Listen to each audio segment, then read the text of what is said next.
Hello, everybody. Welcome back to Cinema Savvy. It is myself, George, bringing you a special video. Maybe as an understatement, a video I didn't think I'd be doing today. We've got the James Bond background. We've got the James Bond intro. We've got the thumbnail. We've got it all back. And I didn't think we'd be doing anything James Bond related on this channel for a while, given all the news cycles that have been printed recently. But I'm doing this very much a short discussion, maybe a rant, maybe some thoughts on today's bombshell announcement that Amazon have control of the James Bond series. Now, I have the article up on the screen. I'm going to go through it shortly. I'm going to give my thoughts on it. I may be doing this with a couple of other podcasts, so there might be more thoughts from me to come. We're 2 hours in from an announcement. There might be more things to come out in the next couple of days, but let's be frank, this is probably one of the biggest news stories of the year for the film industry so far, and it's February the 20th. Very reminiscent of another big franchise in 2012 getting sold off, which I'll be talking about too. But yeah, I'm going to be giving my honest thoughts. I'm going to be talking about my history, maybe of the Bond stuff. Maybe I'll give some slight optimism about what could happen. I might not have too much at the moment, but yeah, I'm going to try and condense this. There's no plan. I've not mapped this out. I was like, great, I'm going to be having an off day today. I'm not going to be doing video stuff. I binged the Spider-Man show yesterday. I did a review for that. I'm going to have a chill evening, but no, here I am. Thank God I had a shave and I don't like a tramp. Before I start getting into things, I want to hear from people. So if you're watching live, comment your thoughts. If you don't know the announcement, it's everywhere. Barbara Broccoli and Michael G. Wilson are essentially stepping back, and Amazon now have creative control over the James Bond series. For the first time in the film franchise's history, that it will be outside the control of the Broccoli family, outside of Eon, let's be honest. They can slap it up with some MGM logos, whatever they want to call it, but it is a new era. It is very much like George Lucas selling Star Wars to Disney. So I want to get people's thoughts. If you're not watching it live, you're more than welcome to comment. I'll still reply to those. But yeah, I'm going to be gathering some thoughts. I'm going to go through a statement. But I do want to hear from people. I can't sit here and say, oh, subscribe, there'll be more Bond stuff. But you know what? Maybe there'll be too much Bond stuff. Maybe we're going to get like an origin story for Q of him at university becoming a gadget designer. Who knows what Amazon want to do? If you're new to the channel, if you knew what else we do, if you want to find out other videos we're going to do, because there are plans for other videos, go get us on social medias. We're on Facebook, Twitter, Instagram, Letterboxd, Blue Sky. We're on all of those. We put what videos we're doing on there. It's award season. It's very busy. There's a lot of things happening. There's a lot of films to be watching. No new James Bond films, but that's going to obviously change. So yeah, let's get into this. Right. So 3 o'clock today, we get a statement dropping, and I'm just going to read it up on the screen. So for those completely unfamiliar, the rights of the James Bond history. Now, I'm not the Bond expert of experts. I'd recommend the Bond A to Z podcasts, who have covered the rights in great episodes many years ago. I'd imagine they're going to get ready to be recording. We've done videos with Spy Hard, we've done videos with Radio 007. Sam, who's on a channel, I met him, if it wasn't James Bond, things like that. So the Bond community online has been an amazing place for a few years. It's probably actually in terms of talking with fans, having civil conversations, disagreeing with people where they don't want to stab you like Star Wars fans. The Bond community has been one of the best ones to be in. And it's got an actual real presence offline as well, that people go to screenings together. The Great Prince Charles Cinema tends to do a James Bond season or do some anniversary ones. So the Bond community is great. And it's been really nice to be a part of that. And there's been some really amazing, it'll be the 60th anniversary celebration a couple of years ago as well. So it's interesting to have read so much already from just a few people, very much the same opinion, very much something that we think is shocking. If I take the clock back to 2 months ago, we had the article in Wall Street Journal about the clashes of heads with Amazon, with Barbara Broccoli, very much two completely contrasting production cycles. Somebody who is a family legacy, their belief in what the franchise should be and will continue to be, versus Amazon, who want to come in and mine it for content. Never use the word content in front of Barbara Broccoli. Calvin Dyson did a great video on this as well. There's been a lot of great videos with the Roger Moore documentary. There's actually been a lot more Bond stuff in the recent few months. It's really made me think. I'm a bit behind. But anyway, the statement today, and I'm just going to read it. And I've actually got some info on my phone from somebody I know who runs an outlet that has been told things by Amazon in terms of officially, not actual like news leaks. But let's just go for it. Amazon MGM Studios announces new joint venture with Michael G. Wilson and Barbara Broccoli. No press conference, no big tease announcements, no videos, no nothing, just a statement on the website. And it says that Amazon MGM Studios, Michael G. Wilson, Barbara Broccoli today announced that they have formed a new joint venture to house the James Bond intellectual property rights, and those parties will remain co-owners of the franchise. Under the terms of the new venture, Amazon MGM Studios will gain creative control of the James Bond franchise following closing of the transaction. We'll come back to that. Since his theatrical introduction over 60 years ago, James Bond has been one of the most iconic characters in filmed entertainment, said Mike Hopkins, head of Prime Video and MGM. We are grateful to the late Albert R. Broccoli and Harry Saltzman for bringing James Bond to movie theatres around the world, and to Michael G. Wilson and Barbara Broccoli for their unyielding dedication and their role in continuing the legacy of the franchise that is cherished by legions of fans worldwide. We are honoured to continue the treasured heritage and look forward to ushering in the next phase of the legendary 007 for audiences around the world. With my 007 career spanning nearly 60 incredible years, I'm stepping back from producing the James Bond films to focus on art and charitable projects. Therefore, Barbara and I agree it is time for our trusted partner, Amazon MGM Studios, to lead James Bond into the future, said Wilson. My life has been dedicated to maintaining and building upon the extraordinary legacy that handed to Michael and me by our father, producer Cubby Broccoli. I've had the honour of working closely with four of the most tremendously talented actors who have played 007 and thousands of wonderful artists within the industry. With the conclusion of No Time to Die and Michael retiring from the films, I feel it's time to focus on my other projects, commented Broccoli. And then we got the final little bit. In 2022, Amazon acquired MGM, including a vast catalogue with more than 4,000 films and 17,000 TV shows. Since the MGM acquisition, Amazon has held rights to distribute all of the James Bond films, and as a result of this transaction, will have creative control over future productions. A short statement to an extent, but I'm going to jump back into this. I'm going to talk about something that I've received. So I'm going to go through it in a bit more detail, particularly the opening paragraph.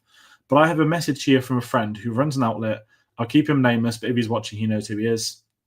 And we spoke today. Again, a lot of discussion, not necessarily James Bond group chats. I've had those. I've had the non-Bond fans also discussing it. But this is a message I have. When an outlet did an article on that statement, the only statement that's been released to us publicly, this is exactly what Amazon PR came back with. Amazon PR has asked me to change the wording on my Bond piece, saying it should not say Broccoli and Wilson are stepping away because they aren't. They want it to instead say they are running a new joint venture to oversee the franchise. And then they followed it up with a specific paragraph to be added. Now, I don't do editing online in terms of articles. I very much do video stuff. And there's a lot of work that goes into these. But for a studio to reach out and specifically request a paragraph be put into an article is outrageous. And this is what it says. Amazon MGM Studios, Michael G. Wilson and Barbara Broccoli today announced they have formed a new joint venture to house the James Bond intellectual property rights, and those parties will remain co-owners of the franchise. So there's already a juxtaposition there.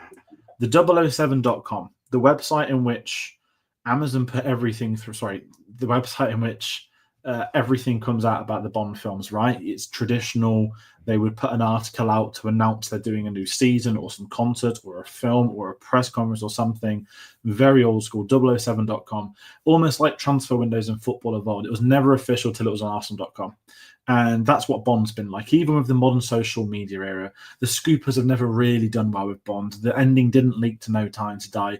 It's always been a very controlled setup. And that is down to the fact that you've had the stewardship of the franchise with Broccoli and G. Wilson. That Eon, granted, they do other films. They did the Danielle Day-Lewis Water one last year, I think. They've done a few others, but primarily it's Bond. And, they've done the stage work. I think Daniel Craig did a stage play of a Shakespeare one recently too.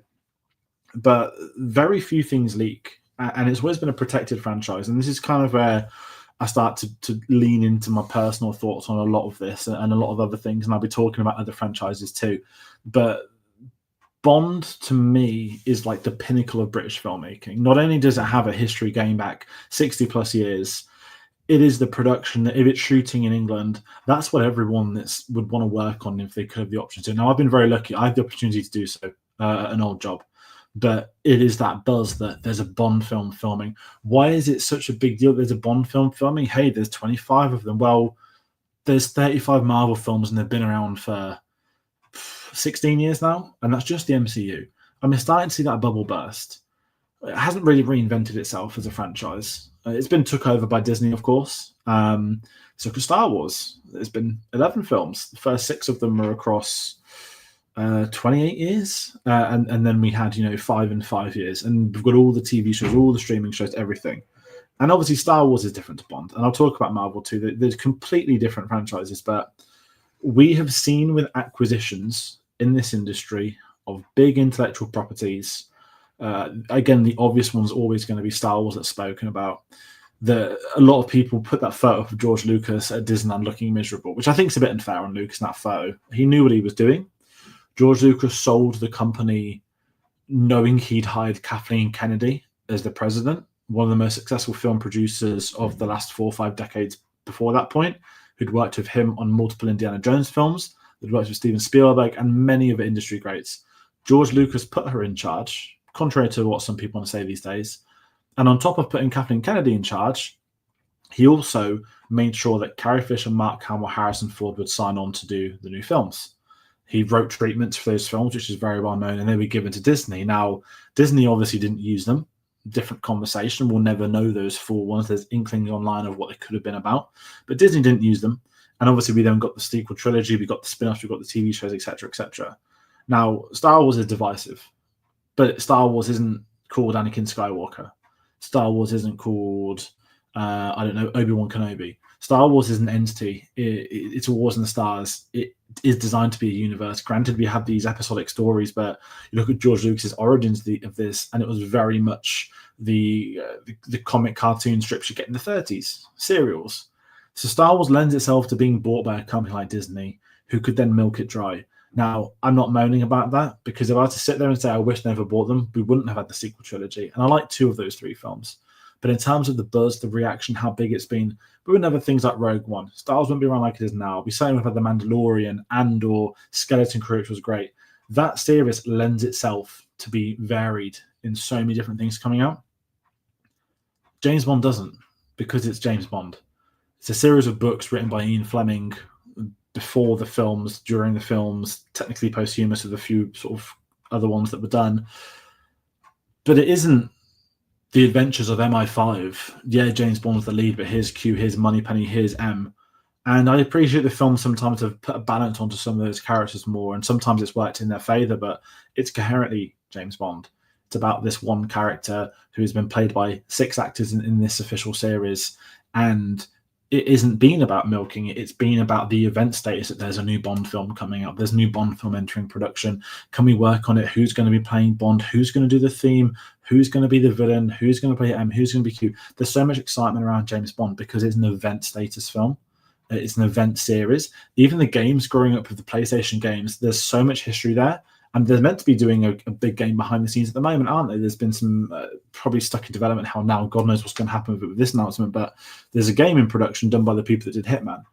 And again, with James Bond, it's not simplistic of what do you do, but it is very much a franchise that's built around one person. But that is the identity. It's very much a lifestyle icon, as much as it is a quality of the British film industry. You look at the relationship with Aston Martin and Jaguar in these films that, hey, they went to BMW in the 90s, and guess what? Those cars weren't as good. Why? Because they were BMWs, they weren't Aston Martins. I'm not going to sit here and make predictions because I'll talk about Amazon later, but you can just now picture a non-British actor, an American, driving a Tesla. That's not James Bond, but it could be under Amazon. It could be what they want to do. And it's little things like this where there's concern. And I know I'm sort of wavering all over the place from Star Wars and into this and back to even like Marvel, the Marvel Cinematic Universe, a universe that's designed to do whatever it needs to do. It's not the James Bond Cinematic Universe. It's not MI5 and pals. It's James Bond. It's as simple as that. And the franchise does not lend itself to spin-offs. There was the abysmal Amazon 2 people on the Adventure Time, Bear Grylls show, basically. And in the reports from Wall Street Journal, it basically mentioned that the TV minutes went straight down. Ryan Cox, who's everywhere, was the M, and he basically signed on, didn't really know what he was doing, which sort of sums him up recently post Succession. But Bond isn't that as a franchise. And if you're going, and this is what makes this announcement worse, if you're going off all the reports that have come out in the last few months, the reports have been so divisive, and it's been very much Barbara Broccoli protecting the franchise, protecting the intellectual property, as Amazon would call it, content. We don't want James Bond content. We don't want, we want films, but we don't want a film every other week. We don't want spin-off films. We don't want, don't get me wrong, loved Anna Diarmas in No Time to Die, but no, we don't want a film for you. You're getting your John Wick ballerina film. We'll see how that does. But it doesn't lend itself to that. And this is Amazon. We're talking about a company who we can only really go off what they've done with Rings of Power, which I'm prepared to talk about on the internet. Before I talk about Rings of Power, I want to go through some more. We've got Phil. It does concern me they might start to do a Bond universe of multiple TV shows. As much as I love it for Star Wars and Marvel, these films and Fleming's books do not need diluting, at least. Yes, 100%. They don't need diluting. There's enough story. There's enough real-world events. There's enough technological advancement that every James Bond film is context of what the year is it's coming out. And all this nonsense of let's go re-adapt the original ones, do it set in the 50s. No, it doesn't need that. The beauty of the Bond films is that you know where you are in real-life history. You go back to the 90s ones, it's very much about the USSR falling apart. Go back to your 60s ones, it's all about the Cold War. Go back to your 2010s ones, okay, you got a bit of hacking here and there, but it's always been reflective of real-world events. And that's one of the reasons Bond does so well, and it's just that it doesn't need diluting. It just needs competency. And then a great follow-up comment, I can imagine they'll get Cavill. I agree. The reason I agree with this is now Amazon's got control. Who's Barbara Broccoli to say you can't do it? Which actor currently has a massive deal in play with Amazon for Warhammer as a producer and as lead? Henry Cavill. I wouldn't mind Cavill as Bond, but I think he's at the point now where he might be too old. I want to get an actor who can get 10 years out of. But I could see Cavill under Amazon. It'd be a very, very, very safe bet. I think it'd be a great casting personally, but it's safe. And that's what people are talking about. Damo says, I think it all depends on who is creatively involved. Amazon have a mixed adaptation record. And this is the key. And this is something where, although I've got all these initial thoughts, I have to think about this too. We've only had an announcement. We've not had a press conference. We've not had anyone really from Amazon side coming out to speak. We don't know the plan. There's going to be somebody who has to lead the series creatively. Could it be Greg Wilson still? We don't know. As I mentioned with George Lucas, with Star Wars, that he put plans in place for him to leave and for it to go to Disney. You could almost look at Filoni as that. Now, Bond doesn't need a Dave Filoni type thing, but if Greg Wilson's coming on board to be, he's somewhat a voice still of Amazon. He's somewhat a voice still of his family. Could that be the right person to lead it creatively? Has Greg Wilson done enough outside of Bond? Could they want to go and get a talented English director or producer to oversee a film for a couple of years? I don't know. But it isn't this entirely. It all depends who is creatively involved. And those appointments have to be important. And going back to Star Wars, the Kathleen Kennedy factor, I know a lot of people don't like her. That's fine. But her track record was unquestionable before that announcement came. In fact, I know people who didn't even know she'd worked on these films for decades. And there's one more, and I know in particular, who basically said it didn't count her career because she worked with Spielberg, which is kind of dumb as fuck because that's the greatest director of all time, and he just wouldn't keep a deadweight around for 30, 40 years. But again, it depends who they go for. Look at DC going for James Gunn. Okay, he's got experience doing DC films, but they want him to tailor a universe. I think he can do that. And we're going to find out in the summer. But we still don't know what's going to happen with DC. And it's the same as this. If they turn around and say, hey, wow, we've just gone for this insert randomer that no one's heard of, it's an Amazon puppet, and you know what you can expect of that. So there's a lot of worrying things, and it does depend creatively. Maybe it's too early for me to be ranting. Maybe it's the initial shock of the announcement, but they're all very valid concerns. And again, going off the Wall Street Journal article, the concerns are more valid than they were because there is no handover. There's no discussion. There's no future talking point. Disney bought Star Wars. I was like, Disney bought Star Wars today. Great. Episode 7 comes out 2015. We're working on it. Let's go. I wouldn't be surprised if we get a Bond 26 announcement ASAP. For all we know, they've cast the next Bond. And they've done it before handing the series over. There's just things we don't know because it's too early to know. We've got Simon Harris who says, I agree with everything you've said. It's a sad day for a 60-year-old family-run series, and I agree with this too. I really do. And I guess then people are going to talk about the ending of No Time to Die, that they literally killed James Bond, still one of the biggest shocks and twists in the film industry's history. a lot of discussion with Barbara, Daniel Craig being very much her Bond, her story, not knowing what to do since. You can look at politely Michael G. Wilson's age, knowing that is he going to really be setting up for another 10, 15 years running the series? It makes sense of his statement that he would back out a bit more. Is Barbara Broccoli's heart in it moving forward? I don't know. It doesn't sound like it is. The lack of news over the last few years could imply that too. But at that point in time, you then wonder, well, was this what Greg Wilson was for? But then should Greg Wilson have been more present in the last few years? But then they made 2 films in 10 years. So it's a really tricky one. And there's a lot more to it than we'd ever know. And we've got to hope there's more to it. Another thing from Phil, the only thing I like to see as a series would be adaptation of the Young Bond books, potentially. Yeah, I mean, the Young Bond books have always had fans. I remember, I think Silverfin was the first one that came out when I was younger. But again, do people want to see young James Bond? I don't know. It's tricky and it's worrying. And I'm going to talk Rings of Power because that's going to be something everyone speaks of. Amazon, of course, have the rights to Lord of the Rings on TV. And I'll make this comment, actually, not in defense of Amazon, but whether you like Rings of Power, whether you don't, I'm not, for the context of this video, I don't care. Personally, I thought season 1 was fine. I really enjoyed season 2. And I think the online outrage is just borderline, like, psychopathic from people. Who they should be criticizing is the Tolkien family. People are going to cry about that. That's the reality. Amazon made a deal with the Tolkien family that they would make 5 seasons for the Rings of Power. It would be $1 billion show, whatever they wanted, $5 billion show. It would be 5 seasons of 8 episodes, 40 episodes total, done and dusted. And they're continuing to make those episodes and make that series. Season 3 is filming soon. Again, personally, I don't mind the show. But the outrage from some people who are outraged at the wrong things, some of which probably haven't even read some of Tolkien's work, always makes me laugh. And then it goes into the same debate with James Bond, that have Amazon shown with the IPs that they're capable of doing. I mean, look at The Boys. The Boys is an IP no one heard of, and look how popular they've made that. It's the best superhero stuff at the moment. So as a company, they've got pros and cons.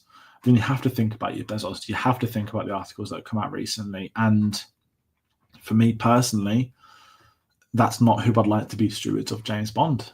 I'd much rather, as I said, a filmmaker had come on board, took it under his wing. Maybe he wanted to direct a film and run it as an independent studio for a bit. But are Amazon going to let anyone do that? Amazon going to allow them to release these films in a 4K box set we're still waiting on? Amazon going to allow the next film to be in cinemas exclusively on a 6-month window, like successful box office films? Or is it going to be something that drops in the cinema for 2-3 weeks and is then immediately online to be leaked everywhere? So there's so many questions and so many worries. And respectively, Amazon just haven't done enough as a studio, certainly with the film industry side of things, to have anyone's confidence. Absolutely not. And it's a sad day, as Simon put, it's a sad day for a family-run series. It's kind of the Hollywood war. I thought like Bond was that heavyweight that the Broccoli family will die with it. They'll never give up on it. They'll keep it theirs. They'll cave it in with Amazon. They'll go through the political runs. But it seems like it's been called a day. And it's a shame. And I'm even going to bring up Star Wars again. When Kathleen Kennedy announced these new films at Celebration 2 years ago, she cited the James Bond films as an influence. She said Star Wars has to go back to being an event film like James Bond is. If a company like Disney are looking at Star Wars, looking at Bond as an example, that's an example that Amazon need to follow themselves and to not mine it. We don't need Moneypenny's Day Off, the comedy sitcom. We don't need Q in the Workshop, an animated series. We don't need a villain origin story of how Blofeld got his scar. Oh no, we already did that. We don't need it's Amazon don't have the track record.